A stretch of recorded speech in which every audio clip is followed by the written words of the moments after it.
vamos a tomar como base siempre el pasaje que leemos antes de orar, que es una promesa de nuestro Señor para nosotros. Dice San Mateo 6:33, mas buscad primeramente el reino de Dios y su justicia, y todas estas cosas os serán añadidas. Oramos. Bendito y soberano Dios, te damos gracias, Padre eterno, por la oportunidad de estar acá, Señor, de poder estudiar tu palabra, indagar en ella. Te pedimos siempre, Señor, la ayuda, la revelación de tu Santo Espíritu, para que cada uno de nosotros pueda ser edificado de acuerdo a lo que tú tienes, Señor, para cada una de nuestras necesidades. En el nombre de Jesús, amén y amén. En el módulo 1 mirábamos los cuidados que se deben tener para estudiar la palabra del Señor. Lamentablemente hay una metodología que a la gran mayoría de pastores se nos ha enseñado, que se llama el dispensacionalismo. El dispensacionalismo separa, segrega en 7 diferentes dispensaciones la Escritura. Y por eso va a escuchar a ustedes oír a algunos pastores decir, es que eso es del Antiguo Testamento, como diciendo eso ya no vale, cuando la revelación de la Escritura es una sola. La pregunta que tenemos que hacernos ahora es, ¿por qué el estudio por dispensaciones no es el correcto? Y les recuerdo cómo están divididas las dispensaciones, ¿verdad? Desde Adán, la etapa de la inocencia, la etapa de la conciencia, el gobierno humano, la ley, la gracia y el reino eterno. ¿Cómo sabemos que esta metodología no es la apropiada para abordar las Escrituras? ¿Y por qué? ¿Por qué no es la apropiada para abordar las Escrituras? Claudia, si usas el micrófono, porfa, para que todos escuchen. Porque las Escrituras hay que estudiarlas como un todo, porque todo está correlacionado, el Antiguo Testamento, el Nuevo Testamento. Exactamente. O sea, uno no puede enfocarse en una parte nada más de la Escritura sin tener en cuenta toda la revelación. Toda la revelación es una sola revelación de la Escritura.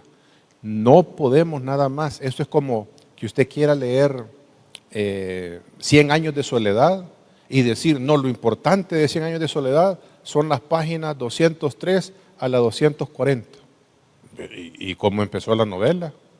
¿Y quién es el tipo de la novela? O sea, se pierde una cantidad de información por querer nada más enfocarse en un aspecto. Otra cosa que es importante saberlo. Si bien es cierto, la Escritura la podemos, si lo quiere ver así usted de esta manera, así como lo estamos haciendo nosotros. ¿Cómo estamos estudiando el reino? Lo estudiamos por segmento. El Edén, el Arca de Noé, pero estamos hablando de que aunque lo estemos separando, lo estamos viendo como una sola revelación. El error que comete el dispensacionalismo es a descartar lo que ha pasado en el resto de las dispensaciones y enfocarse únicamente en la dispensación de la gracia, dicen ellos. Bueno, si nos enfocamos en la dispensación de la gracia, uno tiene que preguntarse, ¿y los antiguos cómo se salvaban?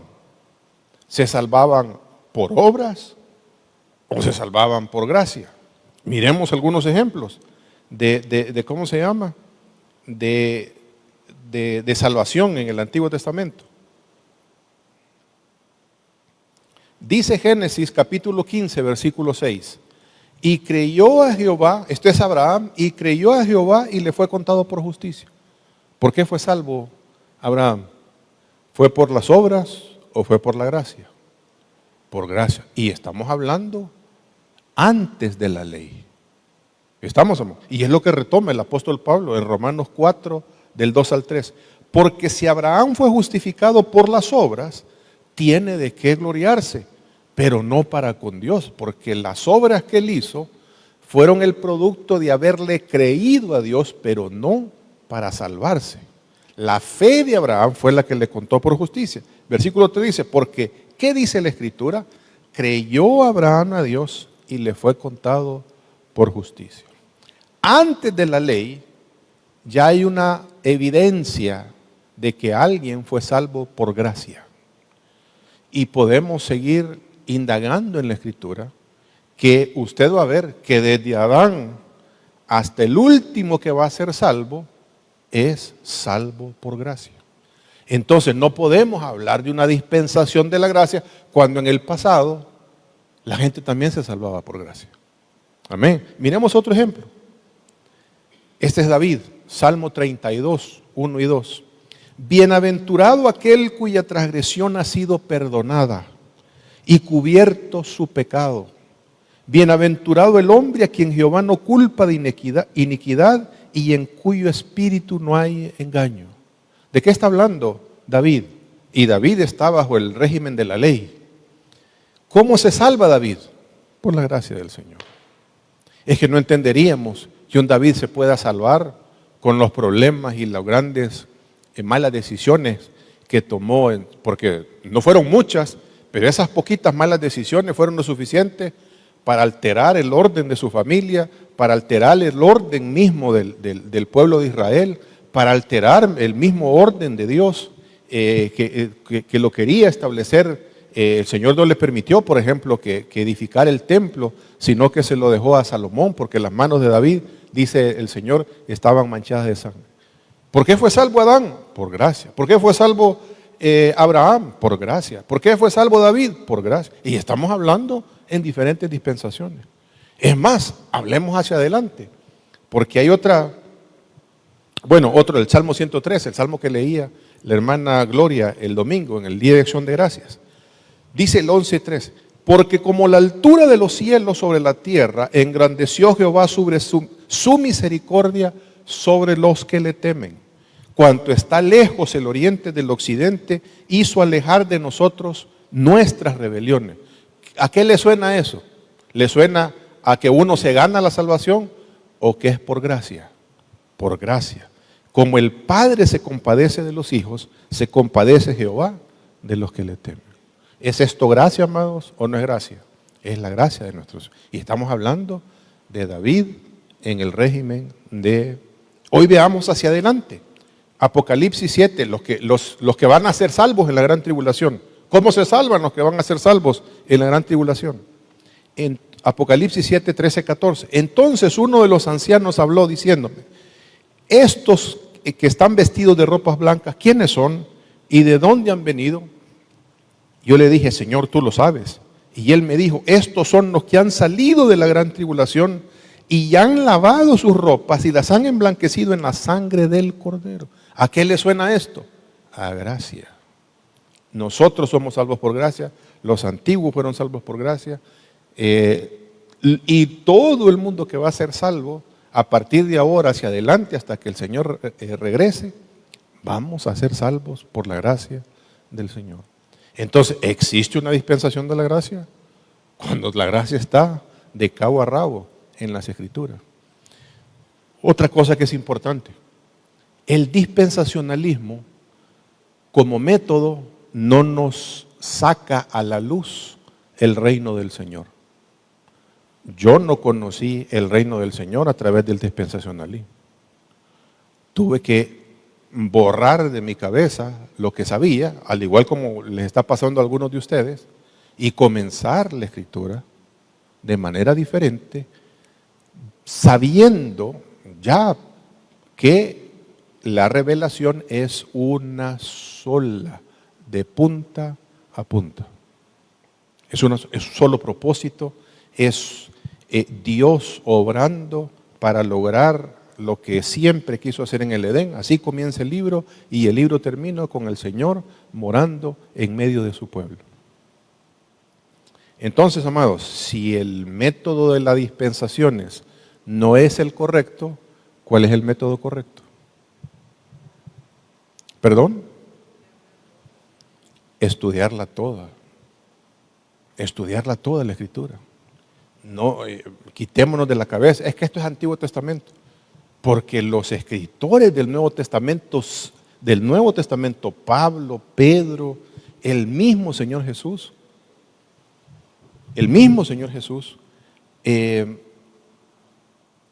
cita a diestra y siniestra el Antiguo Testamento.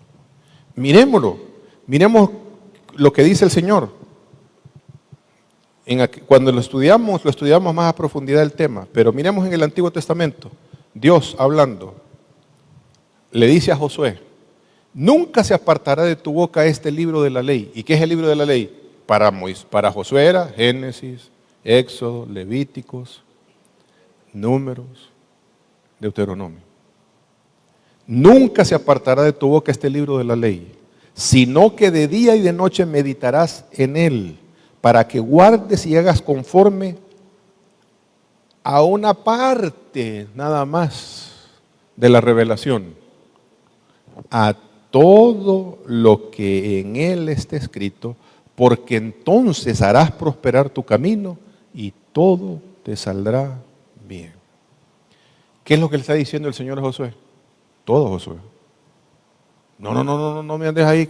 Es que hay cristianos, amados, que no pasan de leer proverbios y salmos. ¿Y cómo es su fe?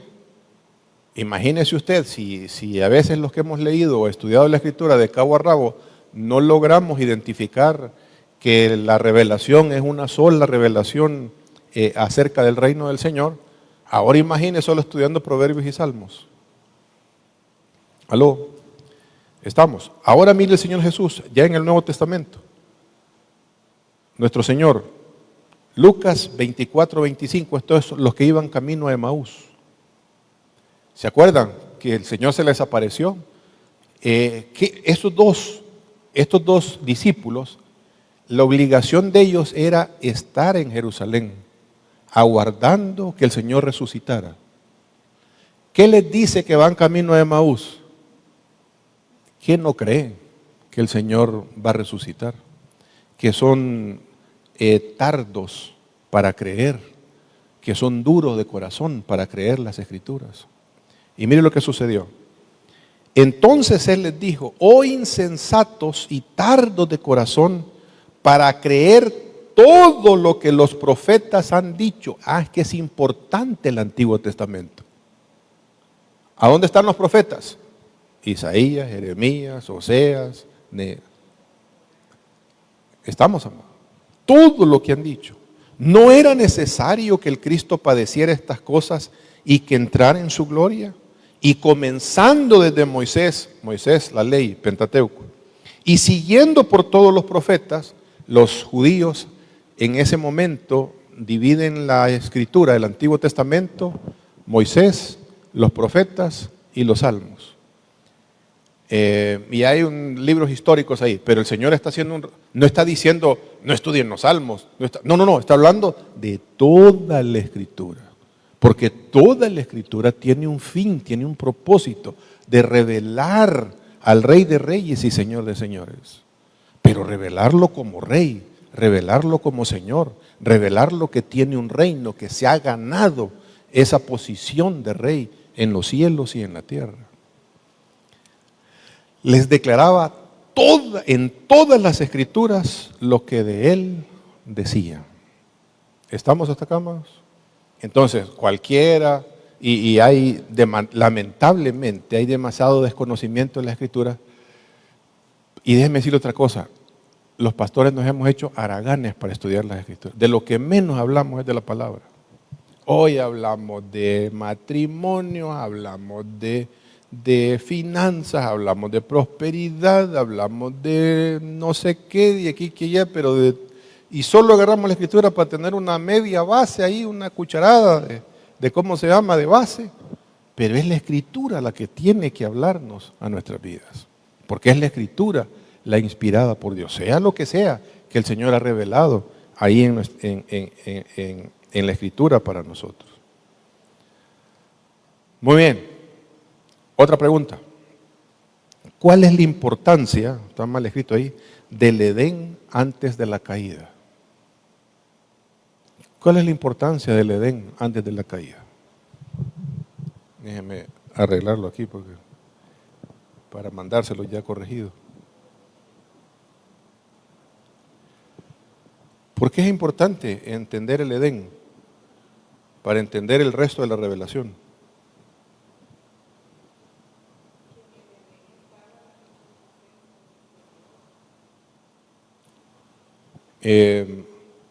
Ajá, ¿y qué tiene que ver que esté la presencia del Señor en el Edén? Porque si lee uno el Salmo 139, dice que la presencia de Dios está en todos lados. ¿A dónde huiré de tu presencia? ¿Perdón? Sí, la presencia literal, la gloria del Señor estaba ahí. Estamos. Porque está la presencia invisible de Dios, que está en todos lados. Dice el salmista, ¿verdad? Dice el rey David. Dice, ¿y a dónde voy a huir de tu presencia? Si tomara, dice, las alas del alba, ahí estás tú. Si bajara a las profundidades, ahí también estás tú. ¿A dónde puedo ir? Quiere decir que el Señor cubre con su presencia todo.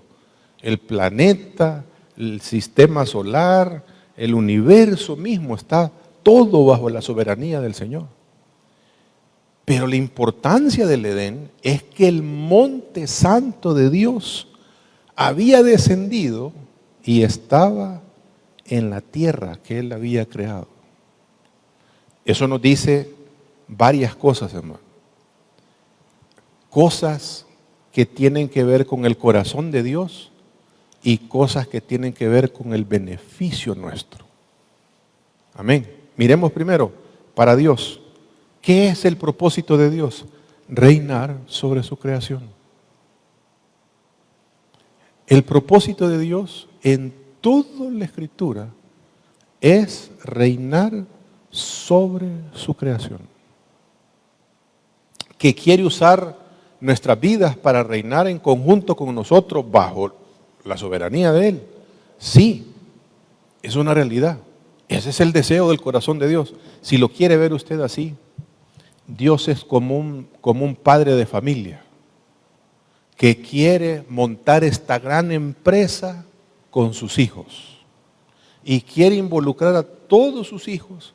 Él ha hecho toda la inversión.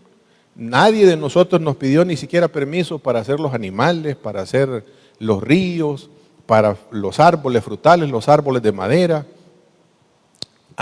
A nosotros ya nos hizo la casa a dónde ponernos. Y nos hizo a nosotros de último, por eso nos dejó para el sexto día. En el sexto día hizo la humanidad. Y en el séptimo, dice la Escritura, que descansó. Eso que descansó no es que se puso a dormir, porque el lugar del reposo del Señor es la casa de Dios. Eso quiere decir que descendió con su monte santo sobre la faz de la tierra. Y por primera vez en la historia, el cielo y la tierra son una sola cosa. No hay distinción como ahora lo tenemos de ese Dios invisible. Ese Dios estaba ahí, era visible, el creador de los cielos y la tierra. Hablaba. Cuando cayó el hombre, dice que el Señor se paseaba. Los espíritus no se pasean, se pasea ¿cómo se llama? Los seres humanos. La presencia humana del Señor se paseaba en el ¿cómo se llama? En el monte santo de Dios y hablaba con el ser humano. Y qué delicioso ha de haber sido estar en la presencia del Señor, amados. Gozar, entender su sabiduría. Cuando la reina de Saba llegó donde Salomón, ella llevaba un montón de preguntas difíciles que quizás se las había preguntado a alguien más y no las podía contestar. Y cuando llega donde Salomón, le dio las respuestas. Y se quedó admirada la reina de Saba de la sabiduría de Salomón. Y una de las expresiones que dijo es: bienaventurados los que están contigo, porque escuchan todos los días tu sabiduría. Ahora imagínense saber la voluntad de Dios, no por escrito, sino verbal. Porque no había Biblia en ese entonces, sino de manera verbal, el conocer lo que le agrada al corazón de Dios, el oírlo cantar, porque el Señor canta, dice la Escritura, el regocijarse en esa comunión, el ver la bondad de Dios, amados. Usted se imagina el Edén, dice que había toda clase de árboles frutales. ¿Y para quién las hizo? ¿Para él? No, las hizo para Adán y Eva. ¿Quiénes comían de su fruto? Adán y Eva, eso es lo que iban a ¿cómo se llama? Y si él decidía comer era para tener comunión con el ser humano que había puesto como rey y sacerdote dentro del Edén. Y tener una familia tanto espiritual, porque también a esos le llama hijos, a los seres celestiales les llama hijos, y a nosotros tener una sola familia en armonía, en comunión. ¿Para qué? Para hacerle bien, para llevar la gloria de Dios a todos los cabos de la tierra. Ese es el deseo del corazón del Señor. Y ese deseo lo va a expresar en el arca de Noé, lo va a expresar en el tabernáculo, lo va a expresar en el templo, lo va a expresar cuando viene Él a esta tierra diciendo que Él es el templo de Dios, lo va a expresar en la iglesia porque nosotros ahora somos el cuerpo de Cristo. Y la máxima expresión en un mundo perfecto en el reino eterno. Emma. Sí, amén. Es nuestro Señor Jesucristo, sí, claro. El Dios visible es nuestro Señor Jesucristo. El que comió, el que cuando llegó a la tienda de Abraham y Abraham le dio de comer, le dijo que no pasara de él, sino que al calor del día puso a todo el mundo a cocinar, a la mujer, y por cierto, eso cuando estudiamos los sacrificios que se hacían en el templo, lo que hace Abraham se vuelve a replicar como sacrificios en el templo, para ¿cómo se llama? Para emular lo que está sucediendo, esa comunión que existe entre Dios y el hombre. Pero es el Señor. Por eso dice, Abraham vio mi día y se alegró. Y la gente no le creía, ¿verdad? Ni 40 años tenés y decís que conoces a Abraham, porque habían sido miles de años atrás. Amén. Cuando habla del ángel de Jehová, habla de la persona de nuestro Señor Jesucristo. Cuando habla del comandante en jefe de los ejércitos del Señor, está hablando de nuestro Señor Jesucristo. Porque hay que verlo también como guerrero, no solamente como el redentor del mundo. Cuando Él regrese, va a regresar con, ¿cómo se llama? En son de guerra, ¿verdad? Para ¿cómo se llama? Eliminar todas las rebeldías, las rebeliones y el orgullo humano que se han opuesto a que Él gobierne sobre nosotros. Del lado de nosotros como seres humanos, hermanos, Él comparte toda su bondad. Dios no se reserva nada en el jardín del Edén de bondad para con el hombre. Había necesidad de hospitales, había necesidad del seguro social, había necesidad de escuelas, había necesidad de policías, había necesidad de un ejército, había necesidad de la secretaría para el consumidor, había necesidad de jueces. Toda la bondad de Dios está cubierta en el jardín de ley. Y solo existe una sola ley, que es un pacto probatorio para probarnos, a ver si obedecemos a su voz o no estamos dispuestos a obedecer su voz, porque no nos ha hecho robots, sino que nos ha hecho gente que tenemos capacidad de decisión. Y antes de decirle, porque nosotros vemos a Dios como ese Dios severo, ¿verdad? No vayas a hacer tal cosa. Antes de decirle lo no, le dice, Adán, podés comer de todo. Toda mi bondad está a tu disposición. Lo que querrás comer, todo esto está hecho para ti.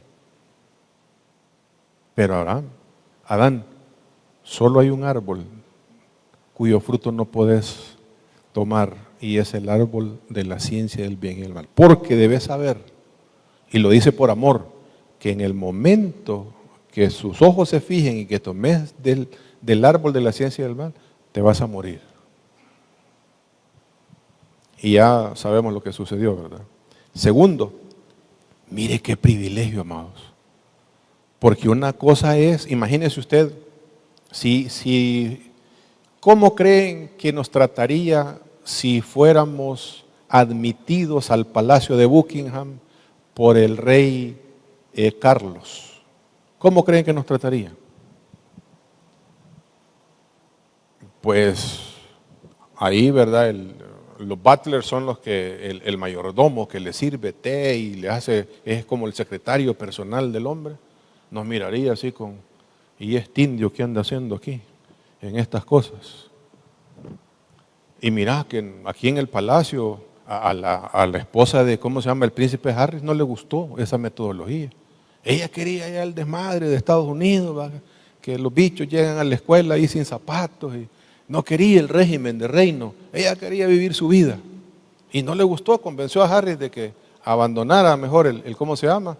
Las responsabilidades porque para estar ahí hay que... ¿Cómo nos recibe Dios? No nos recibe como siervos, no nos mete en el Edén como, mira, yo estoy aquí, vos estás allá. Nos pone como reyes y sacerdotes. Eso habla de la concepción que tiene Dios de nosotros como seres humanos. ¿Qué nos ha enseñado la religión? Que no servimos para nada. ¿Quién nos ha enseñado la religión? Que el que nace para maceta no pasa del corredor. ¿Quién nos ha enseñado la religión? Que somos malos. ¿Quién nos ha enseñado la religión? Que no podemos tener el favor de Dios. Que el Dios está tan alto y nosotros tan bajos. ¿Pero qué dice Dios?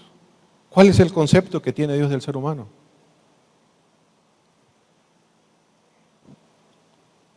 Rey y sacerdote. Amén. Siguiente. Y que gobernemos juntamente con Él. Wow. ¿No es espectacular la bondad de Dios para nosotros como seres humanos, amados? Y todo eso se perdió. ¿Por qué? Déjeme ir adelantando un poquito lo que vamos a estar viendo en la iglesia. Hemos hablado que donde está la presencia del Señor, ahí está su reino. Pero la presencia no lo es todo. Cuando la presencia de Dios está acompañada, porque los que estamos ahí hacemos la voluntad de Dios, entonces el reino de Dios cobra vida en nuestro medio. Porque la presencia de Dios está en todo lugar, pero en Ucrania no se está haciendo la voluntad del Señor. ¿Cómo se llama?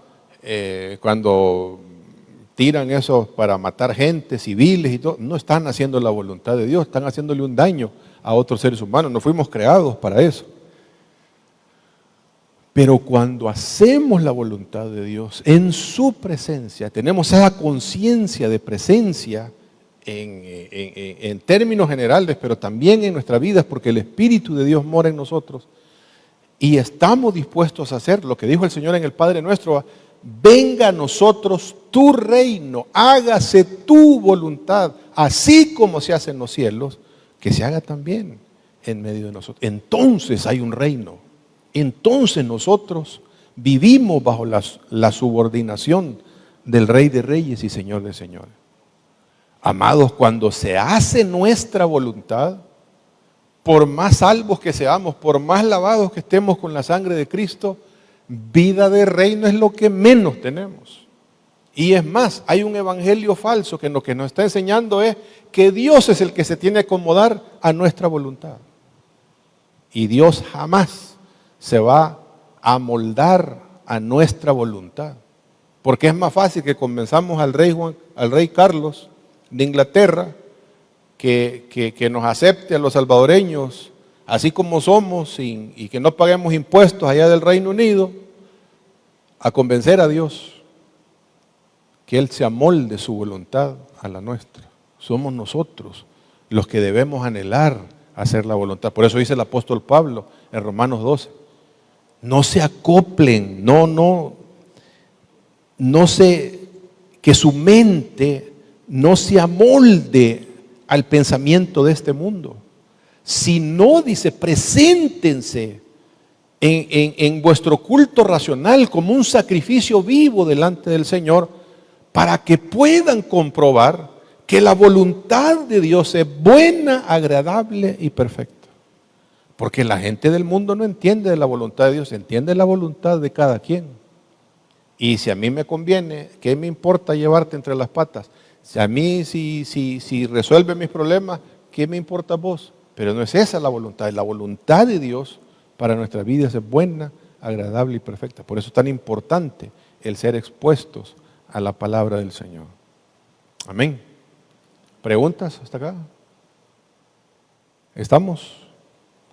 Muy bien, una más. ¿Cuáles son algunas? No podemos mencionarlas todas, ¿verdad? Porque pasaríamos toda la noche aquí.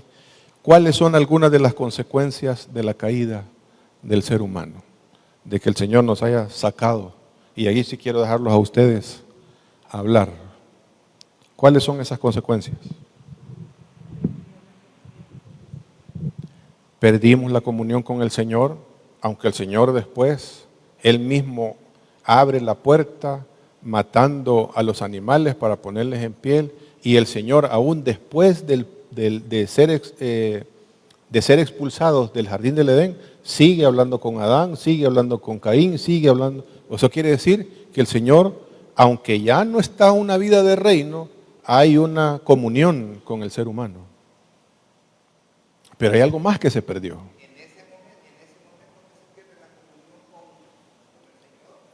Al micrófono, por favor. En ese momento que se pierde la comunión con el Señor, yo me estaba haciendo la pregunta. Ya no teníamos, ya no se pudo tener esa visibilidad, así como estábamos hablando hace un momento. Cuando el hombre es sacado del jardín del Edén, ya no había ya no se le podía ver. Ya no era de manera constante. Entonces, y si lo vamos a ver en la Escritura, es contadito con los dedos de la mano las veces en el que dice la Escritura que el Señor se le apareció a. Y ese fue una consecuencia de lo Claro, que se perdió. por supuesto. Porque el Señor está en su santo templo, en su monte santo. Entonces no se le revela a cualquiera. Y tampoco se revela, como lo vamos a ver, en cualquier condición. Siempre que el Señor se revela, y se los dejo de tarea para que vayamos pensando más adelante, siempre que el Señor se revela, lo hace en un escenario edénico. Por ejemplo, ¿a dónde se le apareció a Abraham?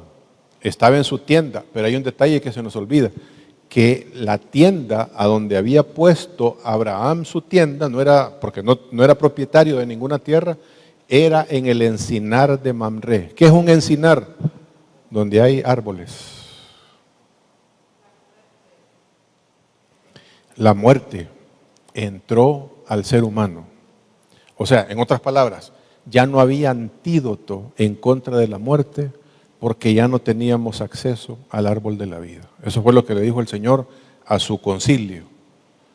Y el hombre conoce el bien y el mal, y no vaya a ser que si lo dejamos en el Edén, vaya a tomar del árbol de la vida y viva para siempre. Entonces, le tocamos ahí las golondrinas para que se vaya del Edén. ¿Estamos? Y a partir de ahí se cierra el acceso de tener vida eterna, porque la vida eterna solamente es causada por la presencia de Dios, por estar en comunión con Dios, por conocer a Dios. Dice el Señor, esta es la vida eterna, que te conozcan a ti. O sea, la vida eterna no comienza cuando morimos o cuando el Señor venga, comienza en el momento cuando nosotros somos conocidos por Dios, para nosotros conocer al Señor. Y a partir de ahí, todos los seres humanos, la naturaleza, los animales, comienzan a morir. Una de las cosas que vamos a ver después de la vida en el Edén es, Adán vivió 900 y pico de años y murió. Fulano de tal vivió tantos años y murió. Matusalén vivió 969 años y murió. El único que está ahí que no murió es Enoc, porque el Señor se lo llevó. Pero todos los seres humanos, la muerte, amados, solo para que ustedes lo sepan, porque hay ciertos cristianos que dicen, cuando están en un velorio, ya el hermano triunfó, dice, ya está victorioso. Bueno, en una parte sí va, pero yo les pregunto a ustedes, ¿cuántos quieren ser victoriosos esta noche? Nadie quiere ser victorioso esta noche porque la muerte es un castigo. No es bonito, ¿cómo se llama? La muerte. El mismo Salmo 23 dice el rey David, ¿verdad? Aunque ande en valle de sombra de muerte, no temeré mal alguno, porque si la muerte si se nos presentara la muerte, porque es un espíritu,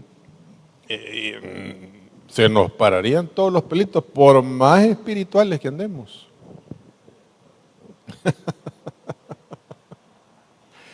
¿Me explico? Ok, ¿qué más consecuencias hay de la caída? ¿Perdón? La maldición de la tierra. Amados, la tierra, el planeta Tierra no fue creado para tener las restricciones que tiene. Yo me imagino, ¿verdad? Con esa maldición muy probablemente aparecieron los desiertos. Muy probablemente la tierra se redujo la capacidad, el potencial que tenía para producir frutos. Es más, una de las leyes que el Señor le dice al pueblo de Israel es que tienen que sembrar durante 6 años y en el 7º año tienen que hacer descansar la tierra. Ese es un principio agrícola. ¿Por qué? Porque la tierra ya no tiene la misma fuerza con la que fue creada. Y es más, dice Romanos capítulo 8, que la tierra, el planeta Tierra, la naturaleza gime para ser liberada de esa maldición cuando los hijos de Dios se manifiesten. Eso es cuando el Señor establezca su reino eterno en este mundo. Amén. ¿Qué más hay de consecuencias? Hay una que no me están diciendo, bueno, un montón que no me están diciendo de consecuencias, que son graves. ¿Qué pasó con el reino de Dios? ¿Hola? ¿Qué pasó con el reino de Dios? Exactamente, hubo un divorcio. Ya no podemos entrar al Edén donde está el gobierno de Dios, porque en el Monte Santo es donde está el templo, donde está el trono de Dios. Y a partir de ahí, el cielo y la tierra están divididos. Y a partir de ahí, amado, de ahí en adelante, en toda la Escritura, cuando usted oiga la palabra mundo, a lo que se refiere es a lo opuesto del reino de Dios. Por eso dice la Escritura, no améis al mundo, ni las cosas que están en el mundo. Porque el amor del Padre no está en aquellos que aman al mundo. Aquellos que dicen, es que Dios ama a todos por igual. Dice la Escritura, que los que aman al mundo, el amor del Padre Celestial no está ahí con ellos. Así seamos cristianos. Pero si amamos este mundo, más que el reino del Señor, el amor de Dios no se manifiesta en nuestras vidas. Y si el amor de Dios no está manifiesto en nuestras vidas, entonces somos hijos de desobediencia. ¿Y qué es lo que hay sobre los hijos de desobediencia? La ira del Señor. Hubo un divorcio. Un pasaje que es muy mal interpretado dice que nuestro Señor Jesucristo vino a reconciliar los cielos y la tierra. Eso no quiere decir, amados, que Satanás entonces se va, ¿cómo se llama?, a salvar y que todos los seres rebeldes que han habido se van a salvar. No, no, está hablando de unificar nuevamente. Que el propósito de Dios, lo que Él logró en la cruz del Calvario, es el derecho a establecer su reino aquí sobre la faz de la tierra. Y hacer nuevamente, como sucedió en el Edén, mejor que en el Edén, porque en el Edén era un sistema imperfecto. El reino eterno de Él es un régimen, es un reino de perfección, porque ahí no hay más espacio para pecar, no hay más espacio para dolor, no hay más espacio para decisiones, no hay más espacio, porque ya las decisiones las tomamos en esta vida y somos beneficiarios del sacrificio de Cristo, de ¿cómo se llama?, para estar en el reino del Señor, gobernando con Él. ¿Qué más? ¿Qué más se perdió? Mire, aquí tengo un listado.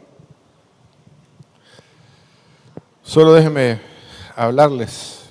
Se rompió el privilegio. Perdón, hermano.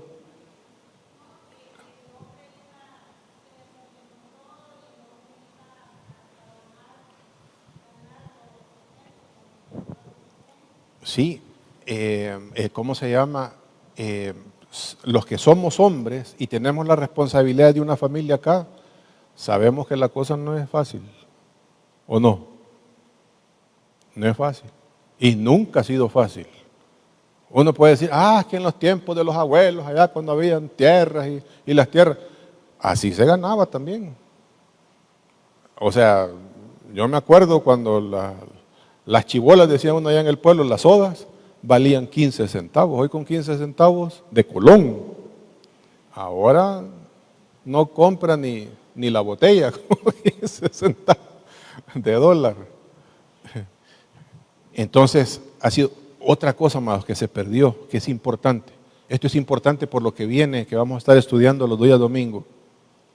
Se perdió el conocer la voluntad de Dios de primera mano.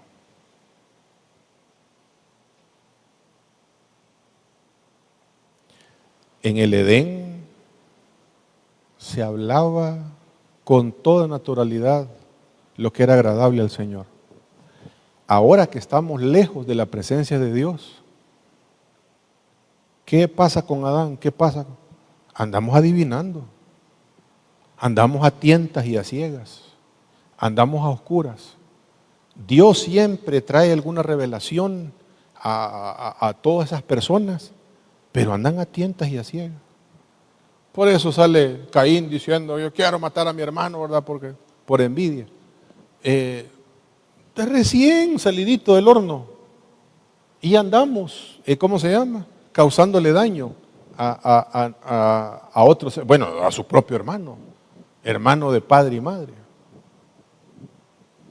Dejamos de conocer la voluntad de Dios. Y hasta la fecha, amados, no es natural el conocer la voluntad de Dios. ¿Qué dice la gente, verdad? Cuando alguien está enfermo y en paz de muerte, ay, que se haga la voluntad, como que si es lo último ahí. Ay, que se haga la voluntad de Dios. Cuando los hijos de Dios debemos anhelar que se haga la voluntad de Dios en nuestras vidas. Pero hay que conocer la voluntad de Dios, lo que está revelado en su palabra. Claudia.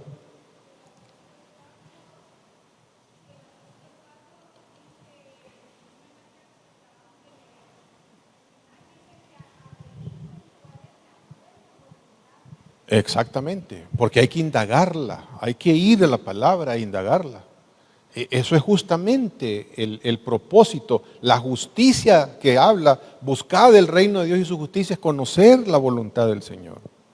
¿Cuál es la voluntad del Señor con mi familia? ¿Cuál es la voluntad del Señor en mi trabajo? ¿Cuál es la voluntad del Señor en mis relaciones, en mi ministerio, con mis amigos? ¿Cuál es la voluntad del Señor? Porque en el momento, amados, que yo dejo de hacer la voluntad de Dios, estoy haciendo la mía. ¿Pero qué estoy haciendo? Dejando el reino del Señor para seguir mis propios razonamientos, mis propios caprichos. Ustedes han oído de la autojustificación. ¿Verdad que cuando uno anda mal con el Señor, uno se autojustifica? No, es que hoy no voy a ir al culto porque me siento muy cansado. Y ya me autojustifiqué que no busco la presencia del Señor. En la debilidad de uno se autojustifica, no, sí, yo así soy, yo he luchado con esto, pastor, y no. Y dice el escritor de Hebreos, no has luchado hasta la sangre, dice, contra el pecado. Eso quiere decir que tenemos la capacidad de sobreponernos a cualquier debilidad si realmente luchamos con las armas que el Señor nos ha dado. Esa es la voluntad del Señor.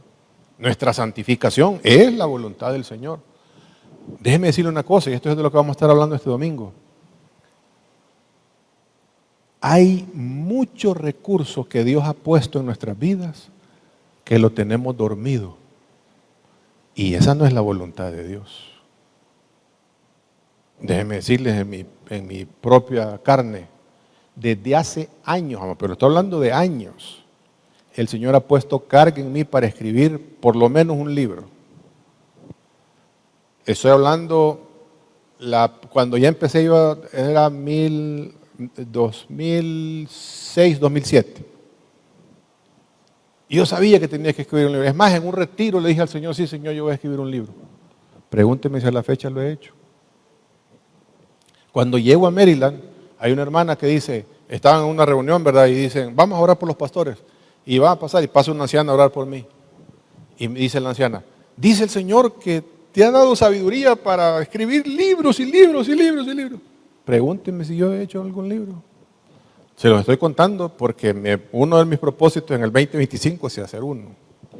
Ahí me lo compran.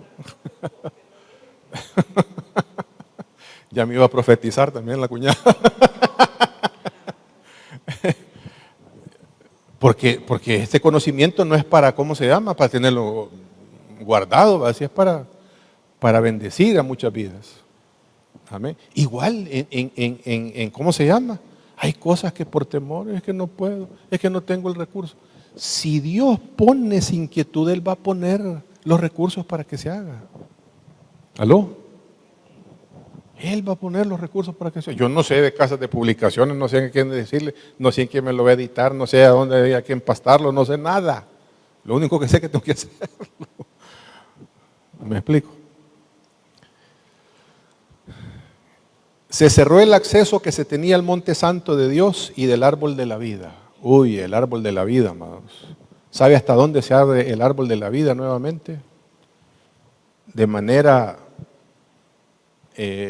perfecta hasta en el reino eterno del Señor.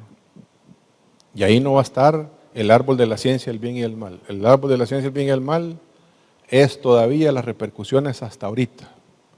Pero ahí no vamos a necesitar más que del árbol de la vida. Sí.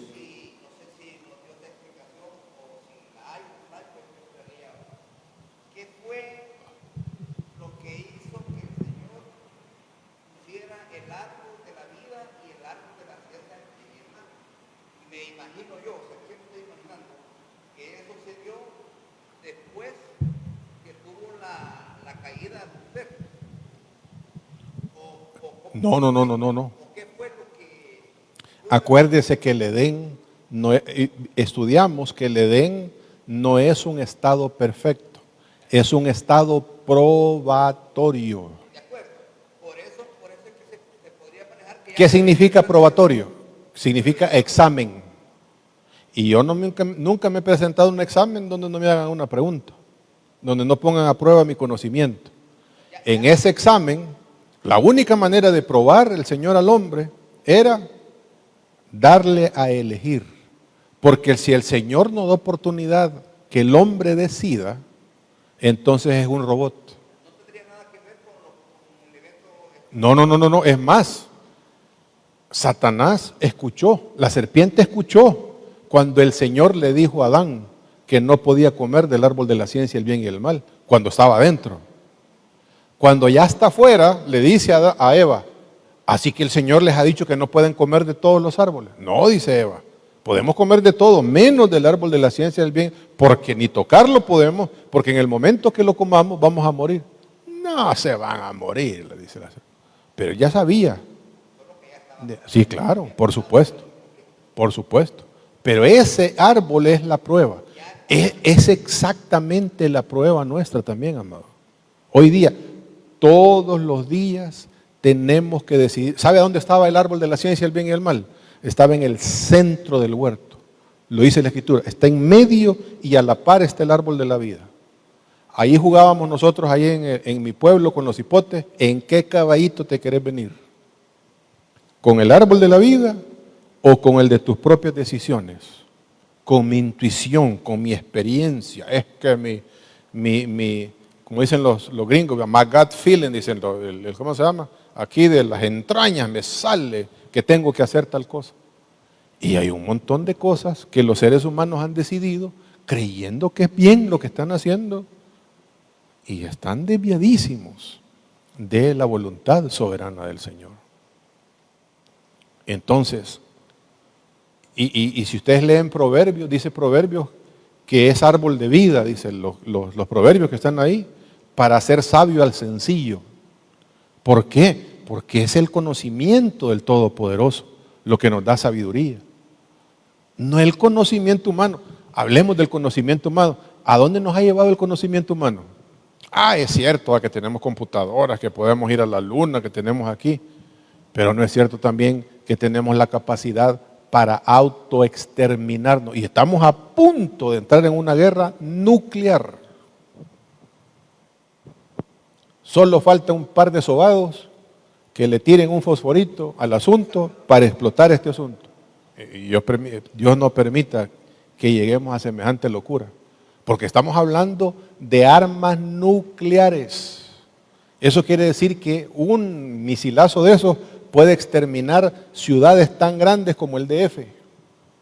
¿Y qué repercusiones tiene por acá? Si imagínese usted que ahorita sentimos el viento que los gringos están sintiendo allá de las grandes heladas. Y usted dice, no, es que está muy lejos allá para que venga para acá. No sabemos, con los polvos del Sahara se viene para acá.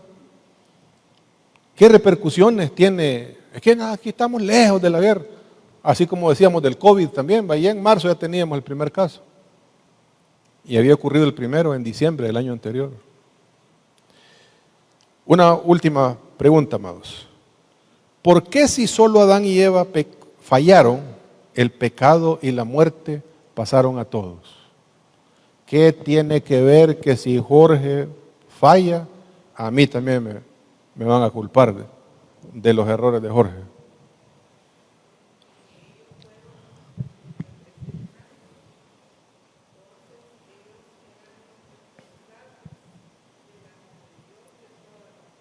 Exactamente, porque es un tema de representatividad.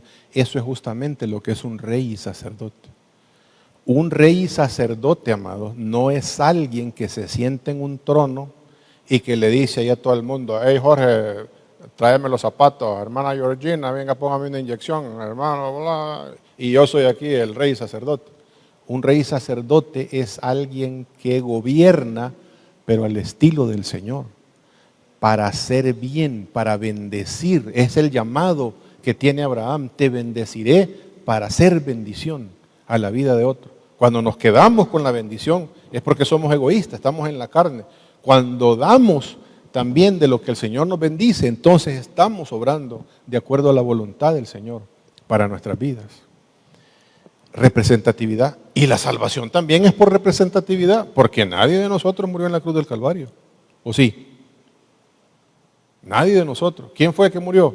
Cristo. Y Él es nuestro Rey y sacerdote que nos representa, y solo por la fe en Él, entonces nosotros recibimos el regalo de salvación, de vida eterna.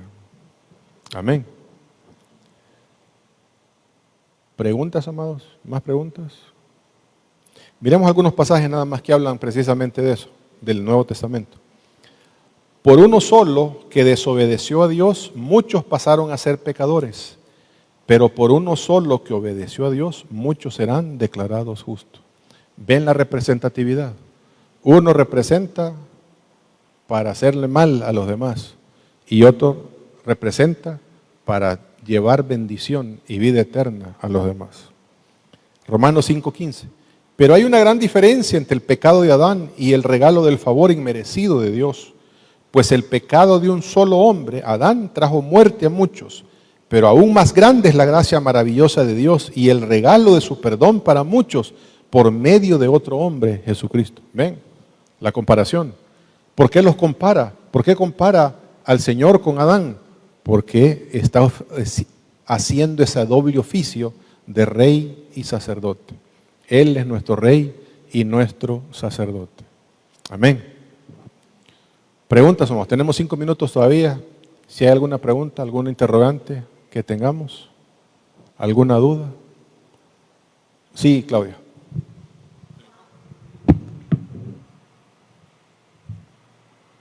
Entiendo que nosotros vamos a ser juzgados junto con los que, o sea, antes del sacrificio de Jesucristo, esa gente que murió antes, vamos a ser juzgados junto con ellos. No, hay dos resurrecciones, dice la Escritura. Está la resurrección, la primera resurrección, que es para vida, porque son los primeros que resucitan. ¿Quiénes son los primeros que van a resucitar? Todos aquellos que confiaron en el Señor y que a pesar de sus debilidades, se mantuvieron firmes en su fe para con el Señor. Usted lee Romanos 11, y la fe de Moisés es la misma fe nuestra, que esperaba. La fe de Abraham, ¿cuál es la fe de Abraham? Que esperaba una casa no hecha de seres humanos, por manos humanas, sino la nueva Jerusalén, prácticamente. Ahora, hay una segunda resurrección. A ver, en cuanto a los justos, llamémosle justos, porque a veces la palabra santo suena solo para los santos del Nuevo Testamento. Pero la primera resurrección es para todos los justos de todas las eras, incluyendo cuando venga el Señor, aquel que no ¿cómo se llama? Que crea en el Señor también va a ser salvo. Cuando venga el Señor, los vivos, los muertos serán resucitados, los que estemos vivos, si es que Dios lo permite, seremos transformados para recibir al Señor recibir, porque Él es el que viene para acá, no lo que nos han contado que nosotros vamos para el cielo. Él viene para acá. Ahora, ya estando Él aquí, entonces viene un juicio contra las naciones. Bueno, hay otros juicios. El juicio, dice el apóstol Pablo, que nosotros vamos a juzgar a los ángeles. ¿A cuáles ángeles? A los ángeles caídos, a los ángeles que no guardaron su fidelidad para con el Señor. Hay un juicio a los ángeles, hay un juicio al anticristo, hay un juicio al falso profeta, pero hay un juicio a las naciones. ¿Cuáles son las naciones? Todos los seres humanos que estén vivos, cuando el Señor venga, dice la Escritura que los va a separar, como separa el Señor las cabritas de las ovejas. Va a poner a las cabritas al lado izquierdo y a las ovejas, a los corderos, del lado derecho. A los de la derecha le va a decir, porque tuve hambre, me diste de comer, estuve en la cárcel, me visitaste, estuve desnudo y me cubriste, hambriento y me diste de comer. Vengan al reino preparado desde el principio para ustedes. Y hay gente que se va a sorprenderle, Señor, ¿y cuándo te vimos hambriento? ¿Cuándo te vimos desnudo? ¿Cuándo fuimos a la cárcel a visitarte? Porque no conocen al Señor. Pero en base a lo que hacen por el resto de seres humanos, le va a decir el Señor, por cuanto lo hicieron a uno de estos pequeños, a mí lo hicieron. Entonces pueden entrar. Y a los de la izquierda les va a decir, malditos de mi Padre, nunca os conocí. El infierno fue preparado para Satanás y sus ángeles. Y usted, pero Señor, ¿y por qué? Porque estuve desnudo y no me cubriste, estuve hambriento y no me diste de comer, estuve en la cárcel y no me visitaste, enfermo y no. ¿Pero cuándo? ¿Por cuánto no lo hicieron? ¿De qué está hablando el Señor? De aquellos que quieren vivir una vida solo para ellos, una vida solo egoísta.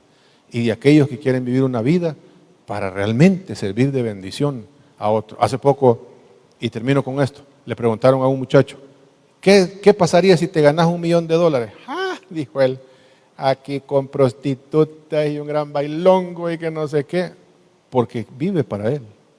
Le preguntaron a otro señor y dijo, ¿sabes qué haría yo? Darle de comer a los pobres. Miren el gran cambio. Miren, le daría, hay mucha gente, dice, que padece de hambre, y yo con ese dinero haría para, y hasta se quedó sorprendido el muchacho que lo estaba entrevistando, hasta le dio el chócale ahí, ¿verdad? Por ver la reacción de la otra persona. Y todos los muertos de todas las edades van a resucitar, pero para ser juzgados, condenados. Eso es la última. A eso se le llama el juicio del gran trono blanco. En el juicio del gran trono blanco no va a haber un alma que se salve, porque todos los que lleguen a ese momento de la resurrección es para condenación. Se acabó la historia. Malos, todo de todas las épocas, y el reino del Señor se inaugura con la perfección con la cual el Señor lo ha diseñado. Amén. Muy bien, amados, ya nos pasamos del tiempo.